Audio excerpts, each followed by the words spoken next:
What about the millions of North Korean people living this nightmare every single day?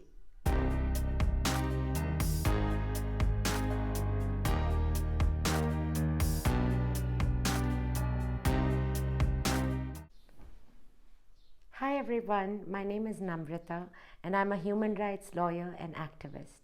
If you're new to this channel, the Humane Factor is a space for us to talk about how social issues and policy decisions impact people of the world. Today, I'll be talking about the people of North Korea and China's shocking and inhumane treatment of people who try to escape from North Korea. Now, when I talk about China, I'm talking about the present government and its policies purely in relation to the treatment of the North Korean people. This has nothing to do with the people of China. Now, many of you know North Korea as one of the most repressive, isolated, and impoverished countries in the world. It's under an authoritarian regime headed by one of the cruelest human beings, Kim Jong-un. It's a place where the most basic rights, human rights, simply don't exist. In fact, there are no words for human rights or freedom in North Korea. The people of North Korea are cut off and isolated from the rest of the world. They have no access to external media. There is no internet, books, movies, or music. When you turn on the TV in North Korea, there are only a handful of channels. They are all government-controlled channels and are full of propaganda praising the North Korean regime and government. The smallest offenses, such as selling or watching Hollywood movies, are met with human rights atrocities such as imprisonment in labor camps or public executions. Now, when someone is being executed, their family members are forced to sit in the front row and watch the execution. Now, the list of things that you can't do in North Korea is endless. Wearing jeans or branded t-shirts, sporting certain hairstyles, or even getting a nose piercing is illegal in North Korea. You could go to jail for that.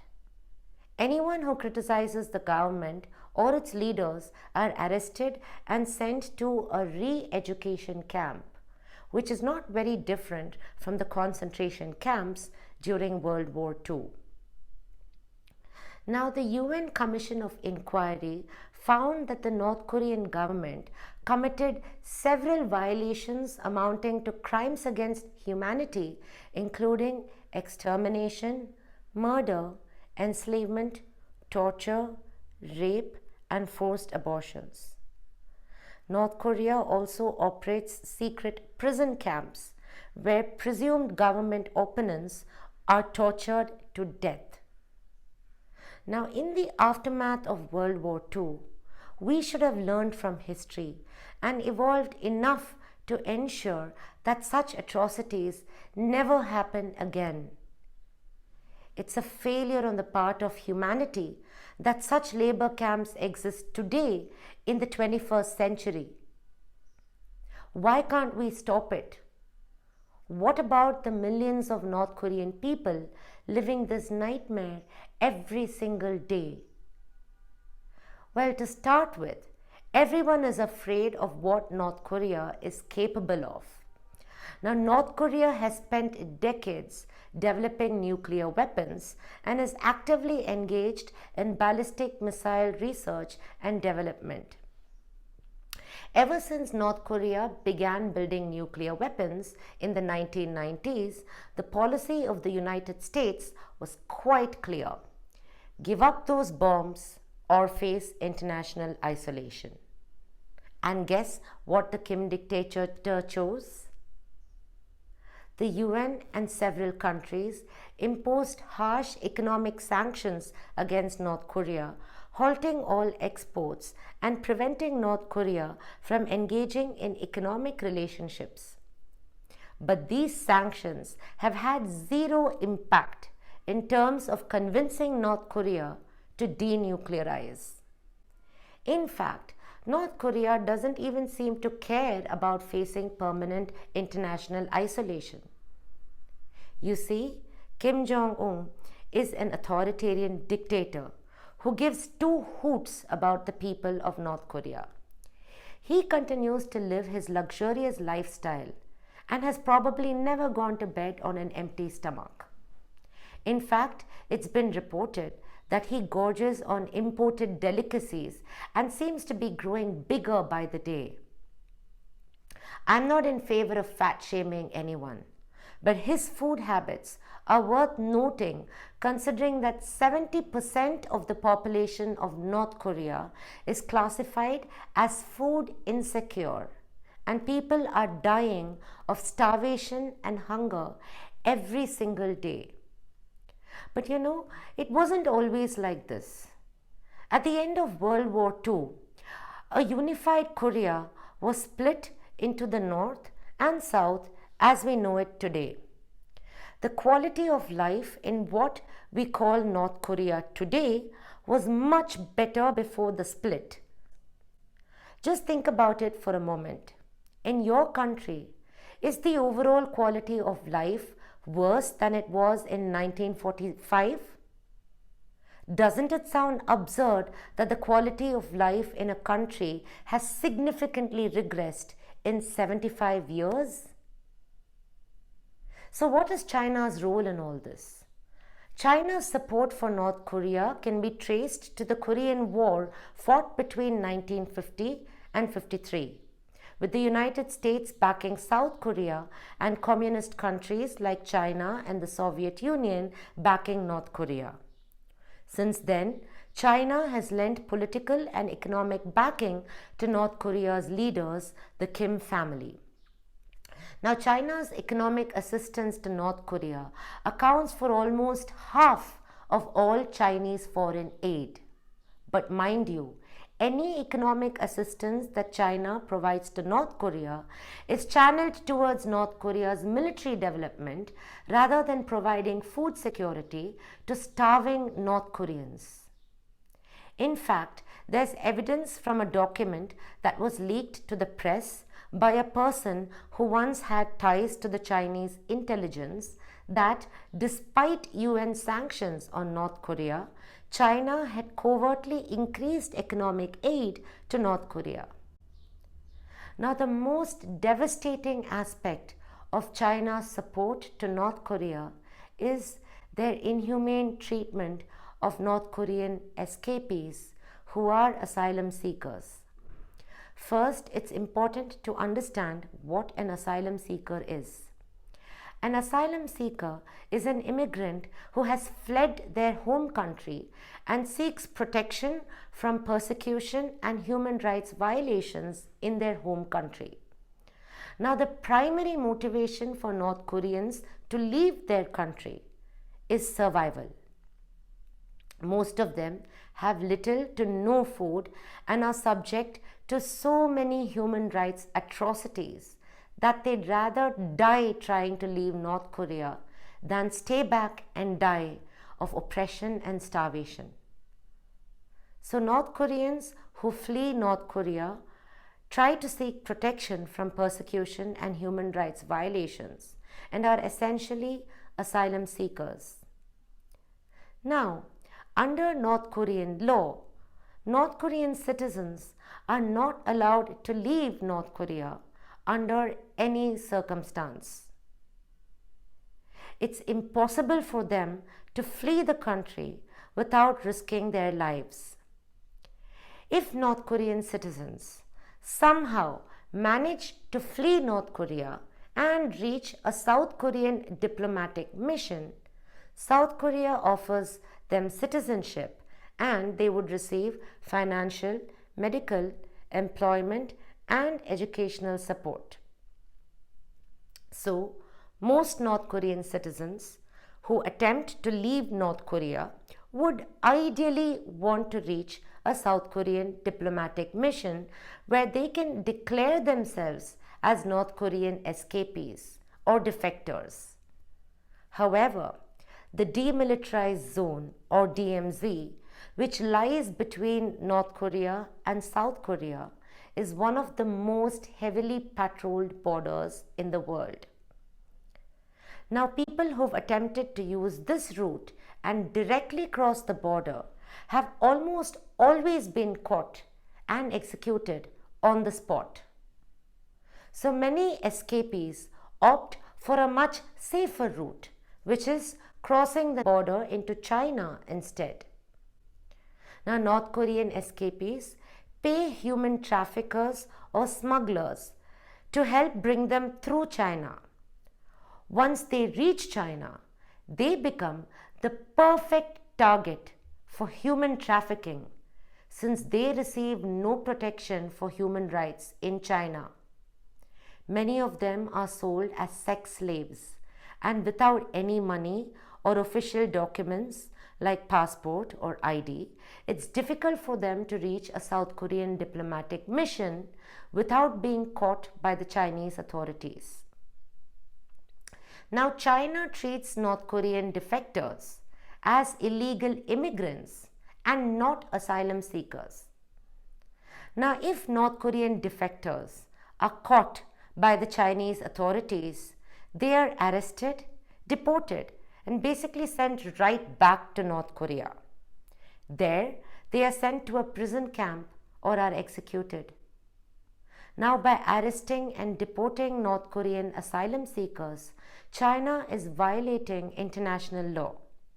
First, under international human rights law, asylum seekers are forbidden from being returned to a country where they would face human rights violations. This is called the principle of non-refoulement, and it applies to all migrants who face persecution at all times, irrespective of their migration status. Now, this obligation is absolute in nature, and there are no exceptions.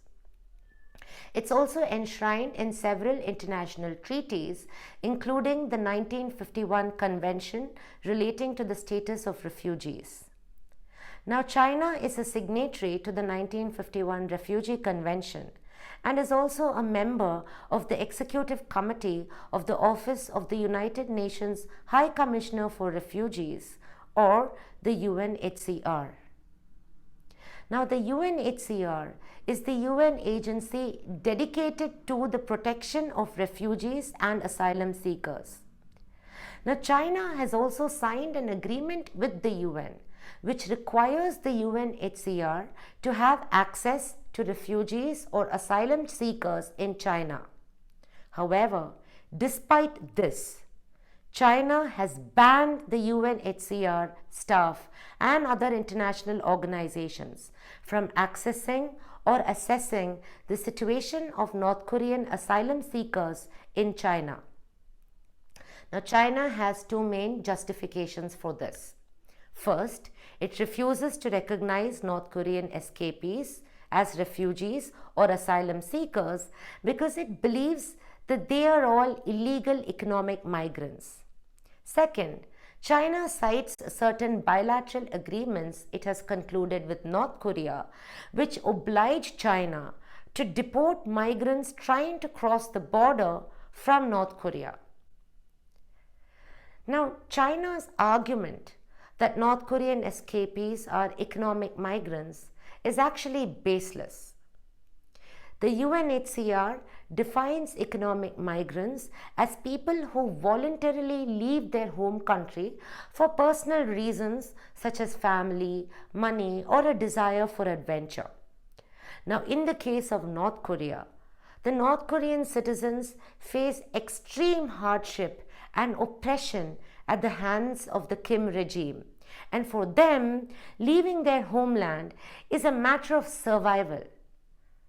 Now, China also maintains that the hardships North Koreans experience do not amount to persecution per se for them to be recognized as asylum seekers. But this argument is baseless as well. Now, even if North Korean escapees had absolutely no fear of persecution before leaving North Korea, the fact is, once they leave North Korea and enter China or any other country for that matter, they would definitely face persecution and they would be severely punished if they were returned to their homeland. Now, this is because the very act of fleeing North Korea is regarded as voicing a negative political opinion towards the regime, and North Korean defectors are viewed by the regime as traitors. Remember, North Korean defectors who are sent back are either sentenced to prison camps or executed.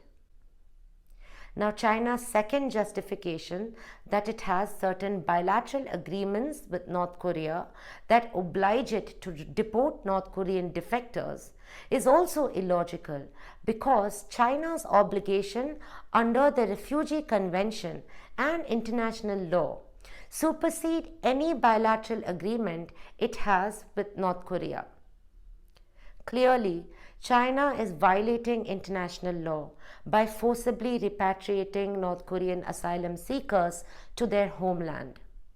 The UNHCR has not been able to prevent North Korean asylum seekers from being deported to date. We must start looking at policy-based solutions as a course of action, keeping the North Korean people in mind. That's the most important thing. First, more aid should be given to humanitarian groups and organizations providing assistance to North Korean asylum seekers in China. This humanitarian aid also prevents many North Korean girls from being forced into prostitution and flesh trade as a means to survive. Now, foreign aid should also be given to groups that help North Korean escapees escape from China to South Korea. Second, the UNHCR and UN General Assembly should specifically insist that China carry out its obligations under international law and enact local legislations to ensure that North Korean asylum seekers are not deported. If China fails to comply, which is highly possible, then individual countries and regions such as the United States, Canada, and the European Union should impose sanctions on China. Third, the media should play a role in drawing attention to the plight of North Korean defectors in China, particularly women and children who are trafficked and sold as sex slaves in China. NGOs and media organizations must publicize the grim conditions of North Koreans. Raising awareness will increase pressure on China to change its policy towards North Korean asylum seekers. So, I hope I've at least been able to skim the surface of this tragic issue. There's so much more I'd have loved to talk about, but I don't think I'd ever do justice to explaining the intricacies of the issues in North Korea in just one video. Now, I've spoken a lot about the role of the governments and international organizations and given you information about existing policies and regulations. But the point of this is not to criticize any government or their policies. This issue is not about or against governments. It is about the North Korean people. The North Korean people deserve the same rights that we have. The only unfortunate difference between them and us is that they were perhaps born in the wrong place at the wrong time. So I hope you liked this video. Stay tuned for videos every Wednesday and Saturday on things that we should know and speak more about. Until next time.